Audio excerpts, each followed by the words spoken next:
Hi. ಎಲ್ಲರೂ ಕೇಳ್ತಾ ಇದ್ರು, ಮೇಡಮ್ ನಿಮ್ಮ ಮಗ ರೆಸಿಡೆನ್ಷಿಯಲ್ ಸ್ಕೂಲಲ್ಲಿ ಓದ್ತಾ ಇದ್ನಲ್ಲ, ಯಾವ ಸ್ಕೂಲು ಅಂತ. ಹೌದು, ಅವ್ನು ಮುಂಚೆ ರೆಸಿಡೆನ್ಷಿಯಲ್ ಸ್ಕೂಲಲ್ಲಿ ಓದ್ತಾ ಇದ್ದ. ಈಗ 10th ಆಗಿರೋದ್ರಿಂದ ನಮ್ಮ ಜೊತೆನೇ ಇದ್ದಾನೆ. ಇದಾದಮೇಲೆ PUCಗೆ ಎಲ್ಲಿ ಸೇರಿಸ್ಬೇಕು ಅಂತ ನಾವು ಹುಡುಕಾಟದಲ್ಲಿರುವಾಗ ನಮ್ಗೆ ಸಿಕ್ಕಿದ್ದು ಈ ಸ್ಕೂಲು. ತುಂಬಾ ಚೆನ್ನಾಗಿರುವಂಥ ಒಂದು ಸ್ಕೂಲು. ಯಾವ ಸ್ಕೂಲು, ಅದರ ಡೀಟೇಲ್ಸ್ ಏನು ಅಂತ ನಾನು ನಿಮಗೆ ಈಗಲೇ ತೋರಿಸ್ತೀನಿ, ಬನ್ನಿ. ಎಸ್, ನಾನ್ ಬಂದಿದ್ದೀನಿ ಈಗ ಅರವಿಂದ್ ಇಂಟರ್ನ್ಯಾಷನಲ್ ರೆಸಿಡೆನ್ಷಿಯಲ್ ಸ್ಕೂಲ್ಗೆ. ವಂಡರ್ಫುಲ್ ಇನ್ಫ್ರಾಸ್ಟ್ರಕ್ಚರ್ ಇರೋ ಈ ಸ್ಕೂಲಲ್ಲಿ ಮಾಂಟೆಸರಿಯಿಂದ ಸೆಕೆಂಡ್ PUC ವರೆಗೂ ಎಜುಕೇಶನ್ ಇದೆ. ಡೇ ಸ್ಕೂಲಿಂಗ್ ಹಾಗೂ ರೆಸಿಡೆನ್ಷಿಯಲ್ ಸ್ಕೂಲ್ ಇರೋದ್ರಿಂದ 5th ಸ್ಟ್ಯಾಂಡರ್ಡ್ ಅಂಡ್ ಅಬೌವ್ ನೀವು ರೆಸಿಡೆನ್ಷಿಯಲ್ ಸ್ಕೂಲ್ಗೆ ಹಾಕ್ಬೋದು. ಹೆಲ್ತ್ ಕೇರ್ ಕೂಡ ಇದೆ. ನರ್ಸ್ 24/7 ಇರ್ತಾರೆ. ಡಾಕ್ಟರ್ಸ್ 2 ಟೈಮ್ ವಿಸಿಟ್ ಮಾಡ್ತಾರೆ. ಇಲ್ಲಿ state, ICSE and CBS 3 syllabus ಇದೆ.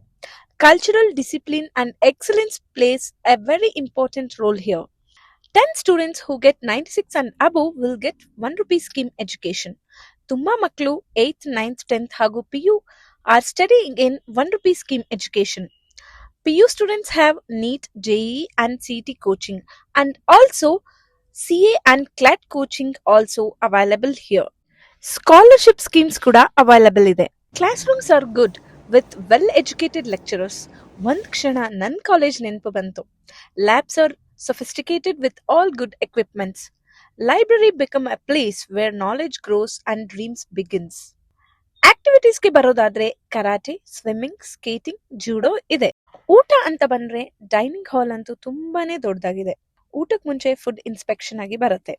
ಇದ್ರ ಜೊತೆಗೆ ಸಪರೇಟ್ ಆಗಿ ಕ್ಯಾಂಟೀನ್ ಕೂಡ ಇದೆ. ಬಾಯ್ಸ್ ಹಾಗೂ ಗರ್ಲ್ಸ್ ಹಾಸ್ಟೆಲ್ಸ್ ಇದೆ. ಹಾಸ್ಟೆಲ್ ಅಂತೂ ನೀಟ್ ಅಂಡ್ ಹೈಜಿನಿಕ್ ಆಗಿ ಮೇಂಟೈನ್ ಮಾಡಿದ್ದಾರೆ. ಎವ್ರಿಡೇ ವಾಶ್ರೂಮ್ಸ್ ನ ಕ್ಲೀನ್ ಮಾಡ್ತಾರೆ. ಮಕ್ಕಳ ಬರ್ಡೇ ದಿನ ದೇವಸ್ಥಾನದಲ್ಲಿ ಅರ್ಚನೆ ಆಗತ್ತೆ ಹಾಗೂ ಕೇಕ್ ಕಟ್ ಮಾಡ್ಸಕ್ಕೆ ಒಂದು ಜಾಗ ಕೂಡ ಮಾಡಿದ್ದಾರೆ. 2026 ಹಾಗೂ 27 ಅಕಾಡೆಮಿಕ್ ಇಯರ್ಗೆ ಈಗಾಗಲೇ ಅಡ್ಮಿಷನ್ ಓಪನ್ ಆಗಿದೆ. ಯಾರೆಲ್ಲ ಮಕ್ಕಳನ್ನ ಅಡ್ಮಿಷನ್ ಮಾಡಿಸ್ಬೇಕು ಅಂತ ಇದ್ದೀರೋ ಈ ಕೂಡಲೇ ಕ್ಯಾಂಪಸ್ಗೆ ವಿಸಿಟ್ ಮಾಡಿ.